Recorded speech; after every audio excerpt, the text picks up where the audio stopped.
let's look at another place where I think a lot of time can be lost in a classroom, and that's in transitions or changing supplies. Okay, so I want you to think, for example, how long does it take you for your students to pass in papers? 7.78 seconds. We don't use papers. Right. We're paperless classroom. So clearly Tyler holds maybe the world's record for 6th grade students passing in paper, right?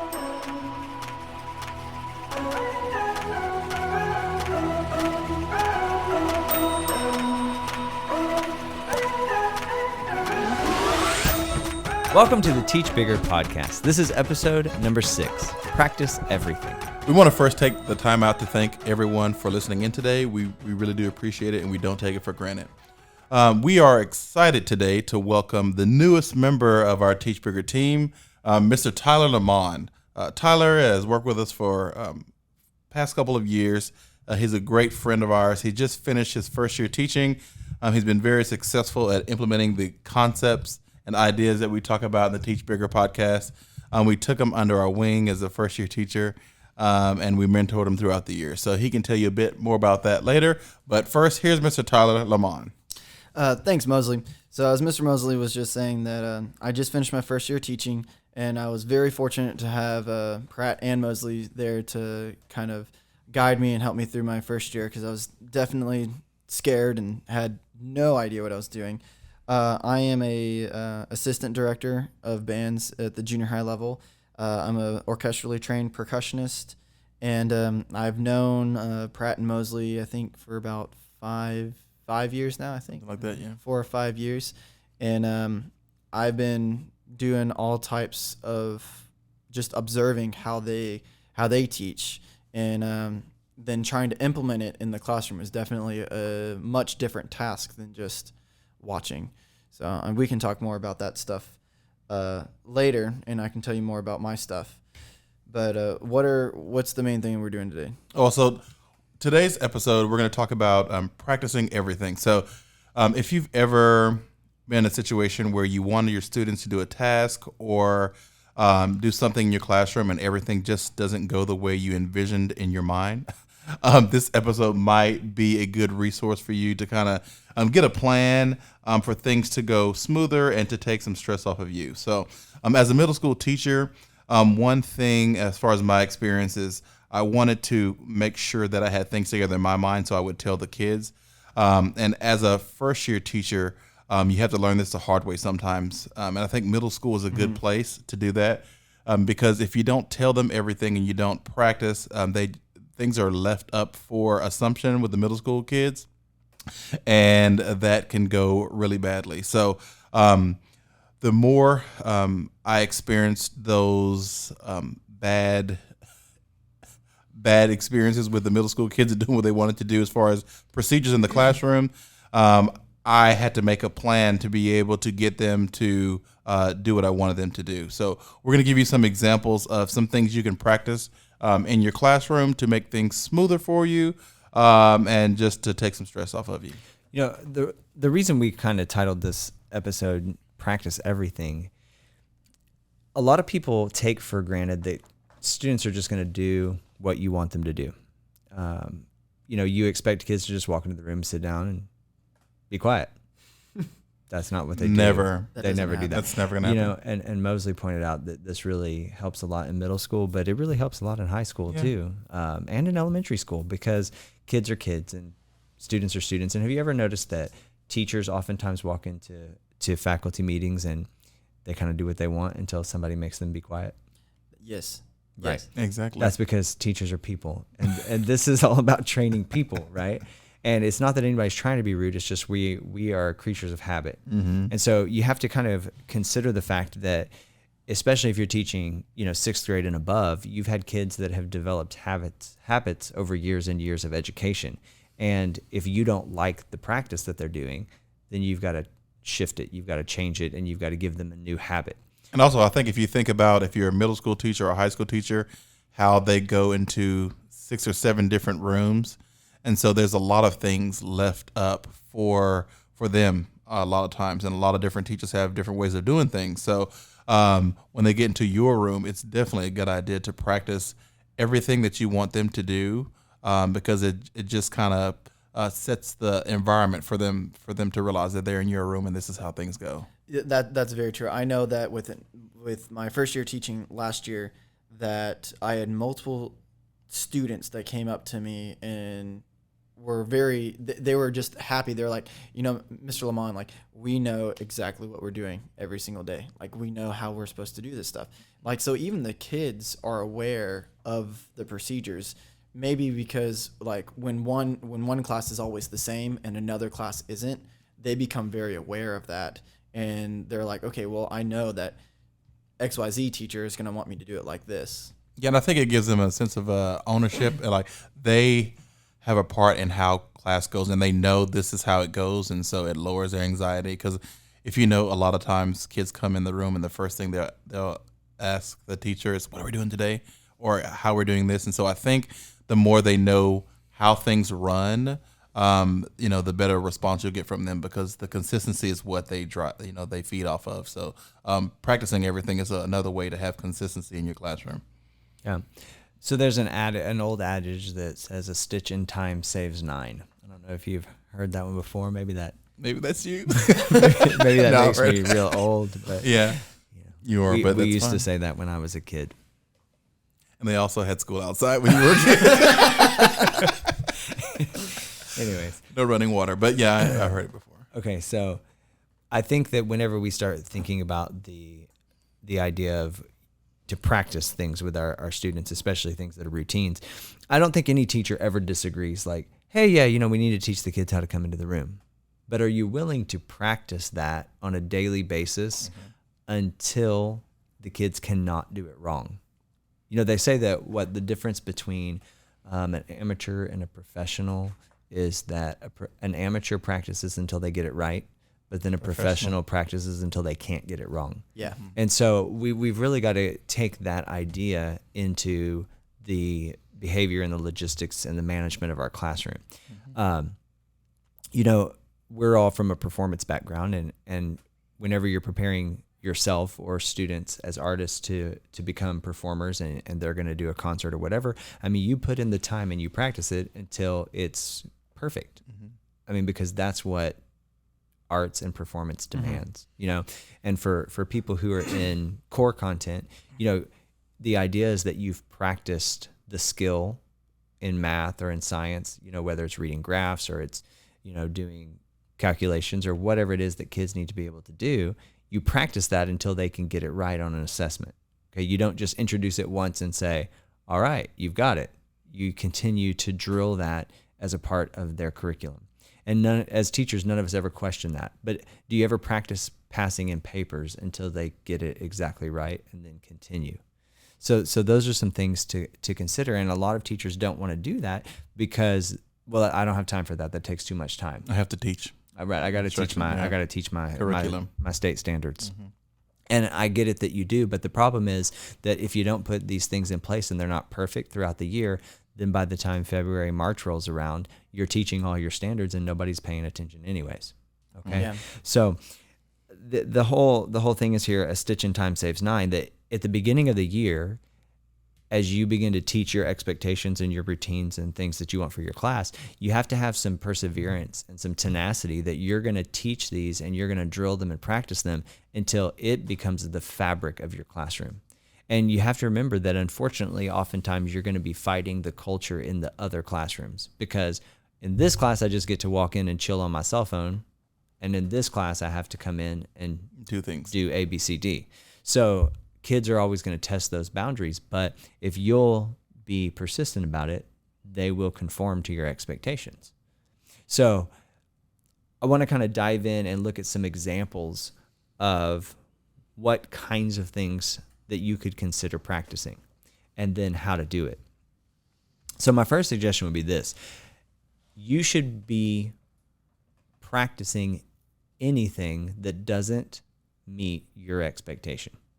So if there's an opportunity for kids to get off task because of sidebar conversations, then in your classroom, you should be practicing the procedures that prohibit that. And I am a big advocate about academic conversations and peer-to-peer dialogue, and all that stuff is super important. I'm not saying that the classroom shouldn't be collaborative, but we all know that there are times when the kids are off task, and it happens most of the time in transitions.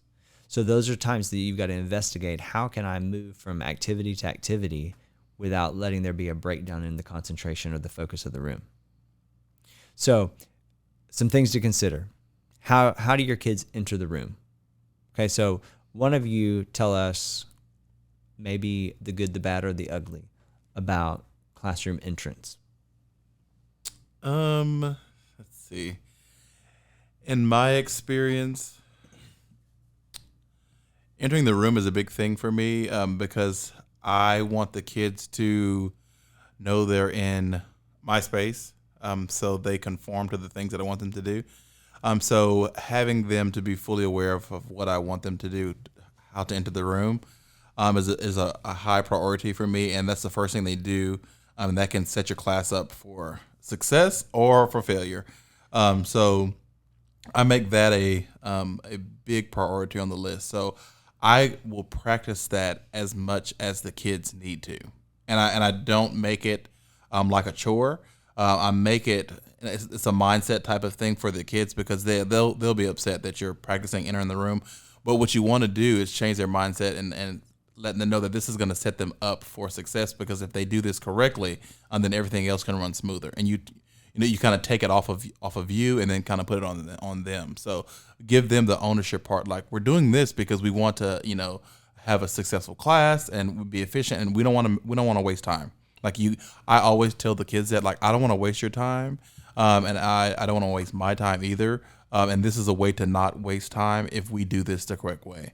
And it could be a thing where they do it right one day and they come in and do it wrong the next day, and we will practice it the next day.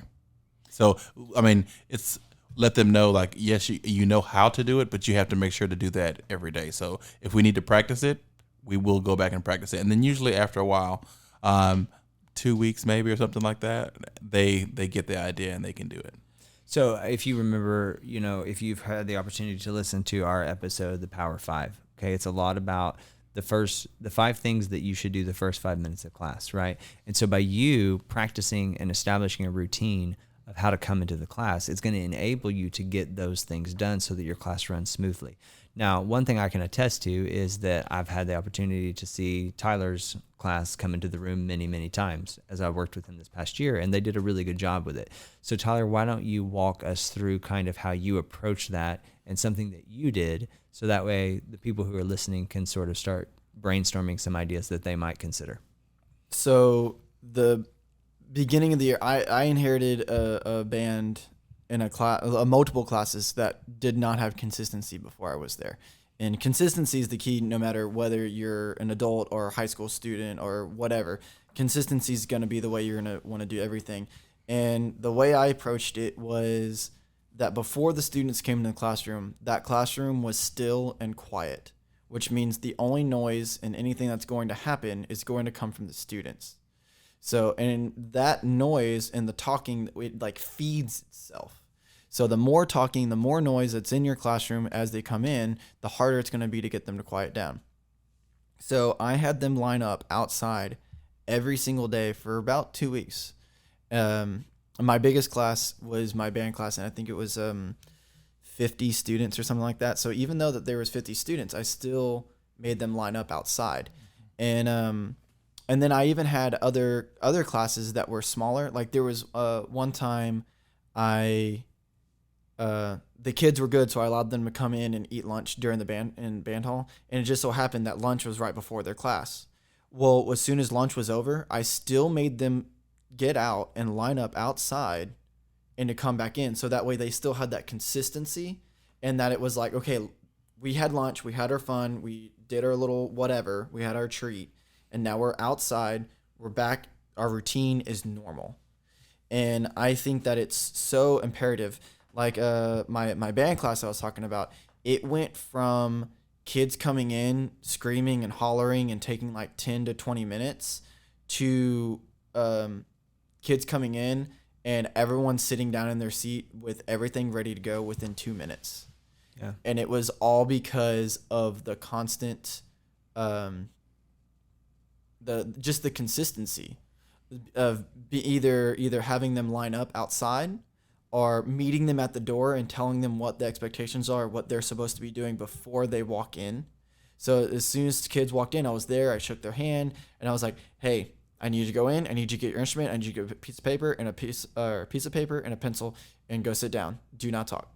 And they go in there. Now, of course, some of those kids are going to whisper, but I never say that that's okay. I just allow it until because the way I see it is, if they're whispering at their desk or at their chair and I don't hear it and I'm at the door, then it's not a problem yet, although I know it can become a problem. But if I'm at the door and I hear things going on, then that's a problem.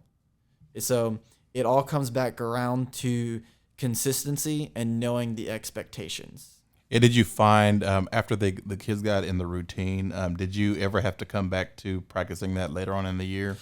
After Christmas and after spring break a little bit, and then especially after like the standardized testing, that's when things kind of, but what I will say is after the standardized testing, I could really tell the difference between my students who were there to learn and the ones who were just there.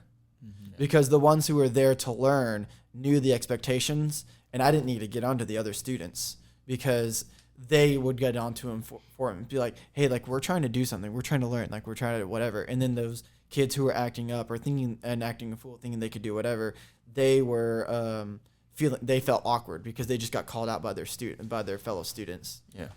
I mean, I think it's okay too to note. So these things that you practice and procedures or routines, you might have to go back to it.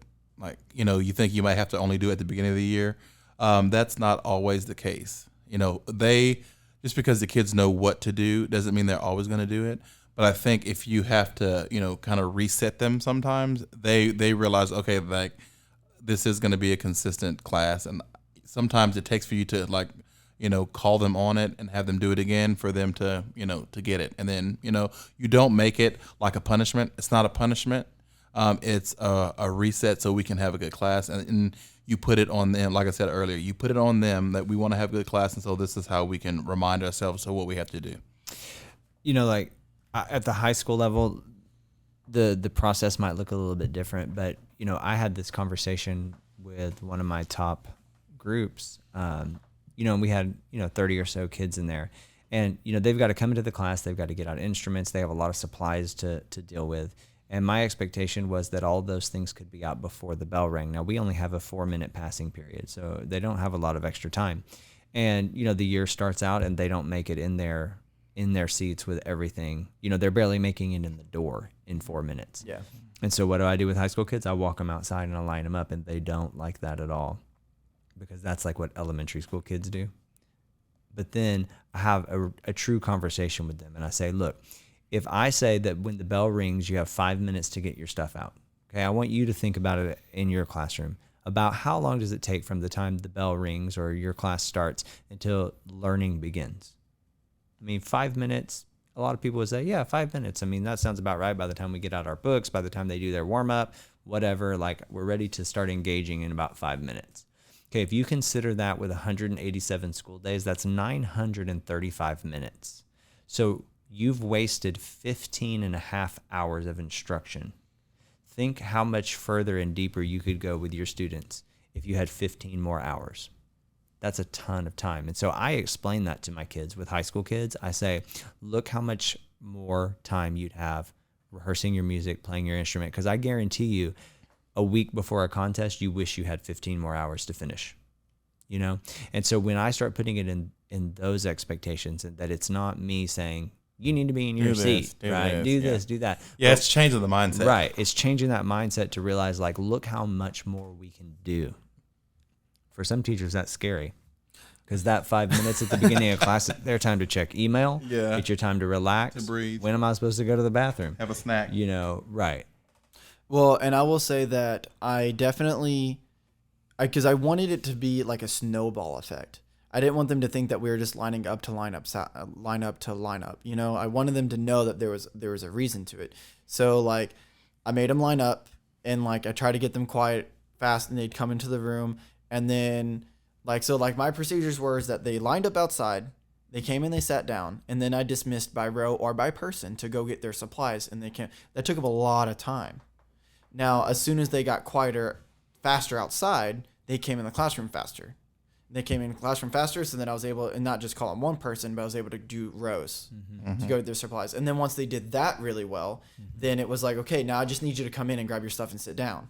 And then like once that went really well, like so it was like it was like this snowball effect that just kept going. So then eventually with only a few of my classes, mainly like the 7th and 8th graders, not the 6th graders, I would let them just walk into the classroom. Now, of course, like I said, I was by the door and I was giving them the expectation as they came in, and it was good. And I did the same thing. Like I wanted it to apply to their activities. So like, obviously in the beginning when they were coming in, I was dismissing them by person or by row. We didn't have a lot of time for actual instruction. So then once that space opened up and I had more time for instruction, I was giving them more and more things to do. So it was so then when they would have bad days and I would have to reset them, a lot of those kids were upset because they're like, look guys, like now we have to go back outside, or like now we have to do this, now we're going to waste time, like I want to do this, because then the kids start to see this snowball effect of how fast we can actually become. So the key is that yes, it's going to take time up front and you're going to have to practice it, but then soon there's a very fast turnaround. The snowball gets bigger and bigger to where then you're saving time, not wasting time. And I will say that snowball felt like it built speed. It built speed very fast. Within the first 2 weeks of school, it was like pretty much almost set.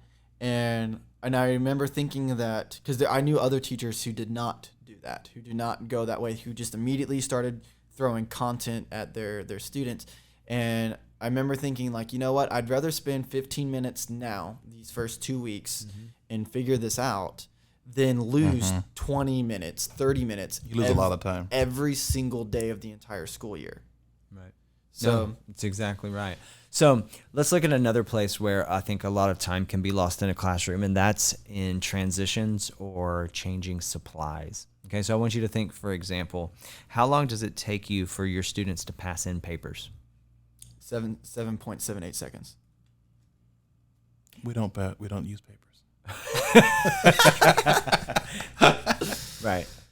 We're paperless classroom. So clearly Tyler holds maybe the world's record for 6th grade students passing in papers, right? So here's the thing. I pulled this great idea from a teacher, and I saw him on YouTube. I can't remember who he was or where he was from, but he's great. If you can find him, you should watch it. It was me. He literally, with his 5th grade class, would practice. He would practice passing in papers, and he'd make it like a big game and a big race.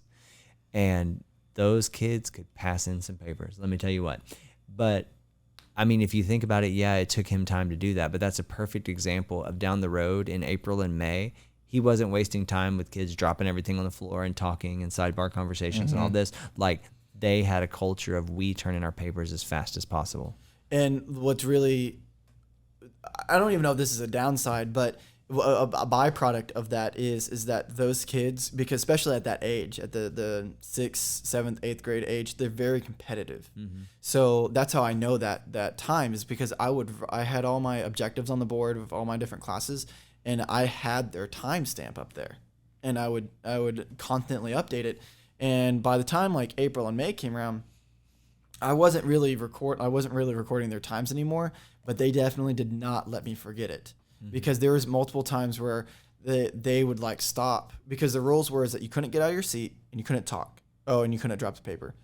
And there were multiple times, like especially in April or May, they'd be like, "You're not gonna time us." And it was like, but we want to beat 4th period. I'm like, okay, so And then I was like, well, am I losing time because these kids want to now play the passing in papers game, or what? It's not really a game. I mean, we actually did an assignment. They were passing papers in. He's just spending all his time passing papers in and out. Good job. Nothing on the papers, Right. But What's your lesson plan today? We're gonna we'll pass pass it. the papers. Okay. it's funny because an AP actually walked in one day, Uh-huh. and there was a kid that was absent. And she sat in one of the rows. Oh, And she passed it. And like she had no idea what was going on. Yeah. My kids were moving so fast, and they were getting frustrated because she was like, "What do I do with all these papers?" Wow. Mm-mm. But Also, like if you think about it too, it's a great way to like unify thought. So if they're all focused on that goal of passing the papers in, they're not thinking about doing anything else, like talking or throwing anything, because they're all thinking about that one group goal. So the more you start to get them to unify like what their focus is on, the better you will be. So you can take a step back and see different things in your classroom where there might be some room for a kid to do what they want to do. But if you create something like passing in papers and make it a contest that will unify their focus, it definitely creates an energy in the room, and it doesn't allow them to do anything else but to focus on that. And I'll say that it definitely, like, because the game was now how fast can we turn this in? Like, kids were talking about how fast, like, Mr. Lamont, I think we figured out how we can make this faster and things of like that. And even if I thought that, even for a split second, if I thought that it was wasting a little bit of time because, like, now we're playing this game or something like that, it really wasn't, because they're not talking. Like you said, they're engaged in something as a team in doing something. And they're also, outside of my class, collaborating on how they can pass their papers in faster. right. And I mean, how can you complain as a teacher about that when you've initiated peer-to-peer dialogue and like higher level thinking, and like, sure, it may not be over your content, but if they can have that kind of passion and want to work together there, when you pass out the next project that you're going to do, it's not going to be hard to get them on board. You know? Yeah. So, I mean, that's passing in papers, and most all classes deal with that. But I mean, if you're a science teacher, how do you deal with supplies and stuff, in the lab? Art teachers, how do you deal with that? You know, math teachers, do we still use protractors nowadays? No. I don't know. Well, anyways, that must have been when the schoolhouses were outdoors. I know they use the beads and stuff whenever you. You know, I did have I did have an abacus in my day. Yeah, So, you know. Yeah. But, well, I mean, you get the picture. So, I mean, you can apply this concept. We were Yes. talking about passing in papers, but it really goes for everything. And it doesn't get old to the kids. It becomes the culture. It becomes the culture of the room. Like, we do everything quickly. We do it with urgency. We do it with excellence. Why? So that we can move on to something new. Right. You can feel the energy in the room too whenever you do it. Yeah, and that goes back to the snowball effect. You do one thing good, and it makes everything better. Yeah. Now, look, as a teacher, you got to sell this stuff. Like, you can't just get up Yeah. there and go like, "We're gonna practice passing these papers till you get it faster." Right. Right. Well, That was slow. Like, And then we're gonna take a test. right. I mean, like, the teachers, you have to wear a lot of hats. You've got to be an actor. You've got to be a coach. You've got to be a cheerleader. Counselor. Right. But I mean, you have to take the time to help the kids buy in, because most of them aren't in a culture of excellence. And it's about helping them to realize, like, the way you do anything is the way you do everything, right? So if you're going to be really great at whatever content this is, you have to be great at the simple tasks in life. Like, if you can't wake up every day and make your bed, then you're probably not going to be able to do brain surgery. Yeah, I don't know. I think you might be talking about the same. You don't make your bed? I might be talking about you. No. But that's actually like that's some philosophy or psychological thing. Like, there's a quote by some general. I don't know. Don't quote me on it. But he says something. Let me explain this quote, but don't quote me on don't it. quote me on it. But he says something about, like, if you want to change the world, well, maybe you should start with making your bed. Oh yeah. Yeah. Yeah. And well, he's gonna fact check me real Right, quick. fact checked him. Oh, that's it's good. coming up on Google right Oh, now. okay. There it is. Oh. Admiral William H. McRaven. There Yeah. you go. He's the one that said it. Admiral. So there you So go. make your bed. And we will fact check you on the show. So Yeah. welcome. So one more thing I want you to think about as far as this whole idea of practicing everything. You know, we've talked about some of the obvious things like coming in the room or some of the transitions, but What about this? Does everything in class happen at its right time? Okay. What about when your kids are going to write something? Like, do you have an exact time when they pick up their pencil? Or are you giving instructions and kids have already halfway through without even knowing what you want them to do? You know, there should be a moment in time for all of this stuff. And so it's up to you to determine what that looks like and how to practice it. I'm pretty adamant about this in my class because we deal with a lot of equipment. And so in addition to, having our instruments and things like that, there's going to be a moment that I want them to write. So I do a little something, and maybe we'll do a whole segment about this. I say pencils in 3, 2, 1, and then they all pick up their pencil at the exact same time. But you know what it does? One, it puts energy in the room, and it makes it fun for them because they like to race each other. And I don't know why high school kids like to race each other to pick up their pencil, but they do. And then it also shows that there's a moment that we're all going to do this together and we're building teamwork. And, in today's education, in today's society, everything we do is collaborative, okay? And so we have to teach our kids how to work together even in the smallest ways because then they can tackle the bigger problems. Yeah. Yeah. So were you going to say something? No. I mean, go ahead. I was going to let you maybe give us a couple of things that we can latch on to about, why practicing everything is valuable. Right. Okay. So I kind of want to narrow it down to this. Maybe maybe 4 to 5 things, maybe. All right. So look, there's a perfect philosophy behind this, okay? This is not just doing it for the sake of I said so or because we're trying to get kids not to talk, okay? The point is this, that we first don't of want all, kids to talk, though. Well, not at the wrong time anyways. Ever. So look, first of all, it creates routine. Okay, kids need routine. Adults need routines. It also identifies the expectations you have for your class. So when you begin to practice your expectations over and over, it makes clear what your expectations are, and then kids know exactly what to expect. They're going to go to multiple classes throughout the day. If it's elementary school, you may be self-contained, but you're going to switch activities, and they need to understand exactly what's expected every time. And you can't change it. You've got to figure out what you want it to be and keep it the same. But it also does this, it creates a high standard for everything you do. That in my classroom, you can't just pick up your pencil and write whenever you feel like it. You're going to do it as a team. You're going to do it when we all do it together. And there's a time and a place for everything. And you help them to understand that. A third thing that you can think about is this. And I'm going to let Mosley expound on this because this is his favorite quote of all time. So a third reason to really practice this. Well, so this is not a saying of mine, but I heard it at a clinic, and it's this thought, and it's a really powerful thought, and I like to use it. It's the way we do anything is the way we do everything, and it's more about shifting the mindset of the students where they realize that even the smallest things are a big deal. So like the way that we sit is closely related to the way that we pay attention, the way that we line up, the way that we pass in our papers, the way that we, put our scissors on the desk, and every small thing is closely connected. And so what it does is it starts to get them in the mindset of a high level of excellence.